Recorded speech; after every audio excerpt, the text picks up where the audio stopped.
So magandang gabi sa inyo guys. For today's video guys is gagawa tayo ng video about sa simple interest. Which means, meron pa tayong video na previously about sa ganito guys, which is dalawa pong video. So check nyo lang po sa playlist guys. So, yung mga questions nga pala dito sa video na to guys is medyo mahirap po guys, or which means tumaas po yung difficulty niya kumpara sa mga previous video na po.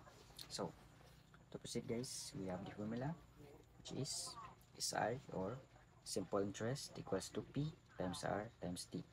So, ito po yung definitions niya guys. Ito po yung formula or variable. Ito po yung formula, ito po yung variable and its definition. So, to proceed guys, we have SI which is, ito po yung simple interest or ito po. So, we have P which is yung principal amount. And then we have R. Ito po, R is rate. In decimal form po siya guys ha. If meron pa kayong percentage na nanggaling sa question, i-divide nyo na po sa 100 at yun po yung makukuha nyo po yung sagot na decimal form ng percentage. So we have T is time in years. So if sa question guys is yung given is months, i-divide nyo lang po sa 12 at makukuha nyo po yung decimal sa decimal or time sa years. So to proceed guys, we have question number 1 guys. So we have question number 1 guys. We have an investment earns 960 pesos in simple interest at a rate of 6% per annum over 4 years. What was the principal amount? So let's go back again for the question guys. So we have an investment earns 960. So bago tayo magsimula mag-solve guys, isulat muna natin yung mga variable niya and its value para hindi po tayo malito. So you have B, R, T. Balik tayo sa question guys. An investment earns 960 pesos or pesos. Investment earn, which means simple interest po siya guys. So we have 960 in simple interest at a rate of 6%. So we have 6% sa R po yan guys or rate per annum over 4 years. So we have T which is 4 years. What was the principal amount? So yung anong variable natin guys is yung P, which is ito, yung principal amount. So i-convert natin tong percentage guys into decimal. So we have 6 divided by 100 is equals to 0.06. Since years na po yung time natin, hindi na i-ignore na lang po natin yan. So let's proceed for the formula guys. Since meron pa tayong formula na SI equals to P times R times T, since yung variable natin is P, kailangan po natin siyang i-rearrange. So we have, copy natin yung formula again, P times R times T. So para ma-isolate to guys yung P, kailangan po natin siya i-divide both sides by R and T or rate times T. So we have, divide natin siya both sides. We have R times T. R times T din to sa kabila. So maka-cancel to guys. Cancel, cancel, cancel. Yung matitira na lang po guys is yung P. Or isulat po natin ulit. So we have P SI. So we have P is equals to SI over R times T. Yan po yung formula natin guys. So set aside natin yan. Since meron na po yung formula guys is i-substitute na lang po natin yung mga values niya. So we have P. We have P is equals to yung SI natin is 960 divided by yung R natin is 0.6 and then we have T which is 4. So gamitin yung calculator guys. So natin to. So we have 0.06 times natin siya sa 4. So we have 0.24. So 960 divided by 0.24. So we have 400. So yung principal amount natin guys is 400. 400 pesos. Dito po yung final answer natin guys for this question guys. So to proceed for the question number 2 guys, we have a principal amount of 5,000 pesos earns 1,000 pesos in simple interest over 5 years. what is the annual rate of interest? So, bago tayo mag-proceed guys, kagaya ng ginawa natin sa previous question, sulat natin yung mga variable niya para hindi po tayo malito. Equals, balik tayo sa question guys. The principal amount of 5,000 earns 1,000 in simple interest. So, we have 5,000 na value. So, we have, which is, yan po yung principal amount natin. And then, earns 1,000 in simple interest. So, we have is I, which means, meron pa tayong 1,000 over 5 years. So, we have 5 years. What is the annual rate of interest? So, as you can see guys, yung annual variable natin is R, which means ito po siya. So, kailangan po natin siyang i-compute. And then, kailangan po natin i-rearrange yung formula. So, rearrange natin yung formula guys. Meron pa tayong formula, copy lang po natin. SI equals to P times R times T. So, yung gagawin natin is, i-isolate natin tong R. Para ma-isolate natin guys, kagaya ng ginawa natin sa previous question guys, divide natin siya both sides by P and T para po ma-isolate tong R. So, let's do this. We have P times T, P times T. Maka-cancel to. Cancel, cancel, cancel. Yung matitira na lang po is yung R. Yan. So, copy natin ulit. So, we have R equals to SI over P times T. Since meron na po yung formula guys, i-substitute na natin yung mga value niya. So, we have R is equals to, SI natin is 1,000 divided by, yung P natin is 5,000 times natin siya sa 5 yung T natin. So, we have 5 times 5 is 25,000. So, we have 25,000. Then, we have 1,000. So, 1,000. Gamitin ng calculator guys, kasi decimal to. So, we have 1,000 divided by 25,000. So, we have 0.04. Sagot natin is 0.04. So, since meron na po tayong sagot, 0.04, i-times natin sa 100, magiging 4% po siya guys. Dito po yung final answer natin guys, na R is equals to 4%. So, ang R natin is 4%. So, to proceed for the next question guys, we have question number 3.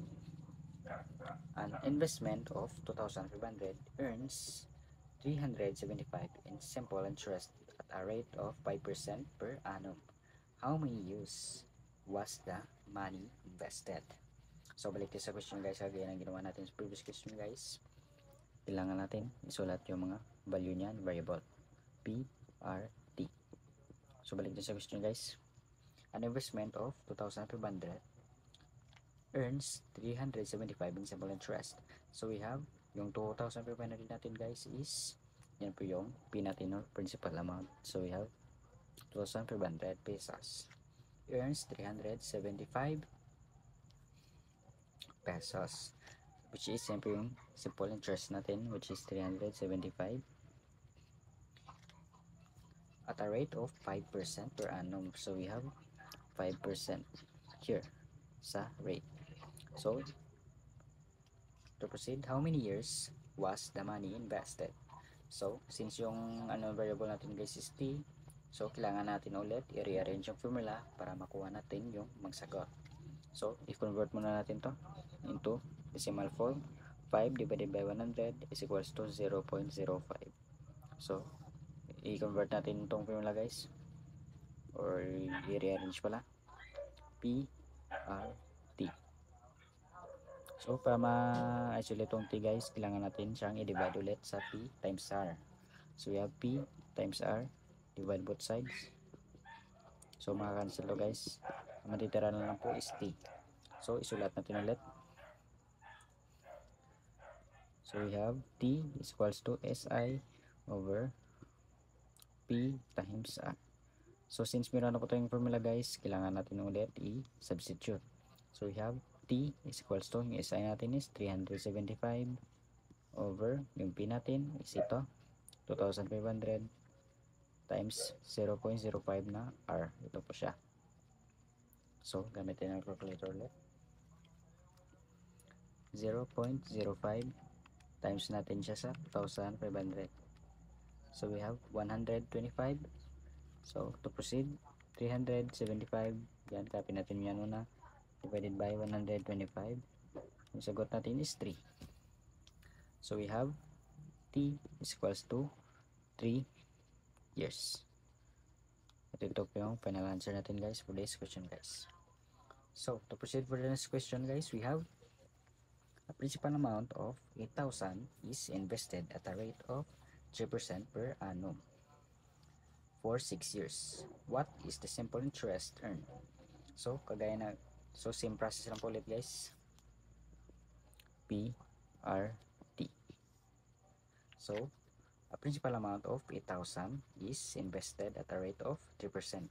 So, we have 8,000 guys, which is principal amount, which is 8,000 at a rate of 3%. So, we have R is 3% for 6 years. So, we have T, which is 6 years. What is the simple interest earned? So, yung variable natin guys is SI. So, i-copy na lang to natin yung formula guys. No need na po mag-rearrange sa formula since meron na po tayong given na formula. So, substitute na lang po natin guys. So, we have SI is equals to, yung P natin is 8,000. Ito po siya. Times T, times R, which convert natin. 3 divided by 1,000, ay 1,100 pala, is equals to 0.03. So, 0.03 times T, which is 6. So, calculate natin using calculator. 8,000 times natin siya sa 0.03 times 6. So, we have 1,440. So, we have SI is equals to 1,440 pesos. At ito po yung final answer natin guys for this question guys. So, to proceed for the next question guys, we have an investment of 4,000 earns 1,200 pesos in simple interest at a rate of 10% per annum. What is the total amount after the investment period? So, same process. P, R, T. So, we have an investment of 4,000 earns 1,200 in simple interest. So, yung P natin guys or principal amount is 4,000. Earns 1,200 in simple interest. We have 1,200 sa SI at a rate of 10%. So, we have 10%. Ay, mali. 10% sa R. So, per annum, what is the total amount of after the investment period? So, to proceed guys, since yung unknown variable natin guys is yung T. So, rearrange natin ulit yung formula. So, sa question guys, we have total amount which is kailangan natin siyang i-calculate sa time. So, malalaman natin yan guys after natin calculate yung formula. So, we have SI which means yung T natin yung variable. So, kailangan natin i-rearrange yung formula. So, i-convert muna natin ito into decimal. So, 10 divided by 100 is equals to 0.1 or 0.10 guys. So, to proceed, we have SI. Copy natin ulit yung formula.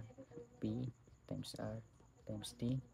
So, since yung variable natin is T, kailangan natin siyang i-isolate. So, para ma-isolate guys, i-divide natin siya both sides by PR para ma-isolate po natin to. So, have P times R, P times R. Maka-cancel to guys. Yan. Yung matitira is yung T na lang. Yan. So, delete natin yan. Yan po yung lalabas guys. So, or i-copy na lang natin ulit para hindi ko yung malito. Equals to SI over P times R. So, substitute natin ulit.